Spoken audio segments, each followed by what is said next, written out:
নমস্কার বন্ধুরা, মা ও মেয়ের রান্নাবান্নায় আপনাদের জানাই সবাইকে স্বাগত। সবাই কেমন আছেন? আশা করছি সবাই খুব ভালো আছেন।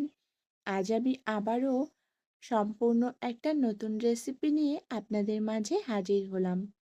আজকের রেসিপি এঁচড় চিংড়ি। গাছ থেকে বেশ বড় একটা এঁচড় পেড়ে নিয়েছি, যাতে একটু দানা হয়েছে। আপনারা আপনাদের পছন্দ অনুযায়ী এঁচড় নেবেন। আমার কাছে এই দানা এঁচড়টা খেতেই ভালো লাগে।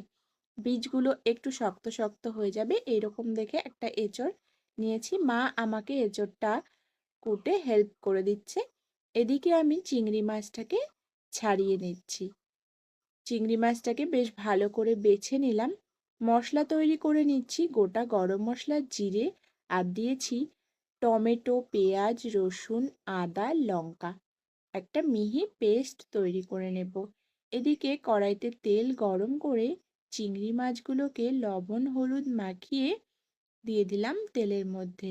বেশ নেড়েচেড়ে ভেজে নেব। খুব বেশি লাল লাল করে ভাজবো না। আমার চ্যানেলে নতুন বন্ধু হয়ে থাকলে চ্যানেলটি সাবস্ক্রাইব করে আমার পাশে থাকার অনুরোধ রইল। ভিডিওর পাশে বেল আইকন রয়েছে, প্রেস করে রাখবেন।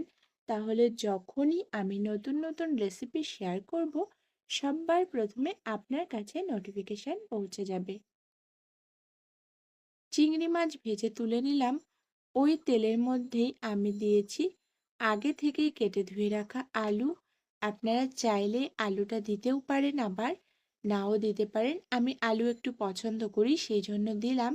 এবার আগে থেকে যে মশলা বেটে রেখেছিলাম সেই মশলাটা দিয়ে দিলাম। পরিমাণ মতো হলুদও দিয়ে দিয়েছি। এবার মশলাটাকে ভালো করে কষিয়ে নেব। যতক্ষণ পর্যন্ত মশলা থেকে কাঁচা গন্ধ না চলে যাচ্ছে ততক্ষণ মশলাটা কষিয়ে নেব। দেখুন, মশলাটা মোটামুটি কষানো হয়ে গেছে, তেল ছাড়তে আরম্ভ করেছে। এবার আমি আগেই এঁচড়টা সেদ্ধ করে জল ঝরিয়ে রেখেছিলাম, সেই এঁচড়টা দিয়ে দিলাম। দিয়ে বেশ কিছুক্ষণ নাড়িয়ে চাড়িয়ে এঁচড়টাকেও কষিয়ে নেব মশলার সঙ্গে।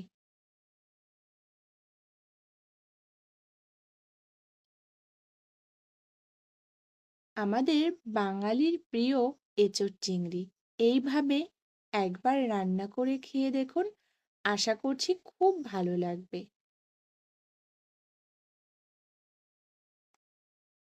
এবার আগে থেকেই যে চিংড়ি মাছটা ভেজে রেখেছিলাম সেই মাছটা দিয়ে দিলাম, আর দিয়ে দিলাম একটুখানি ফুটন্ত গরম জল। দিয়ে এবার ঢাকা দিয়ে দিয়েছি। বেশ কিছুক্ষণ রান্নাটা হতে দেব।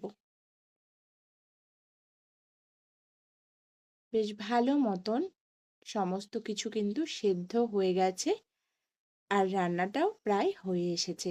আরও কিছুক্ষণ আমি ঝোলটা টানিয়ে নেব।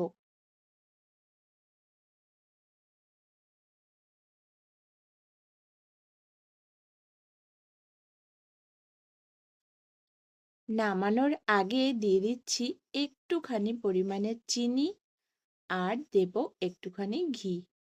এটা বাড়িতেই বানানো ঘি, ওই জন্য দেখতে একটু এমন হয়েছে। ঘিয়ের ছাকাটা একটু ঘিয়ের মধ্যে পড়ে গেছিল, সেই জন্য একটু কালো কালো হয়েছে।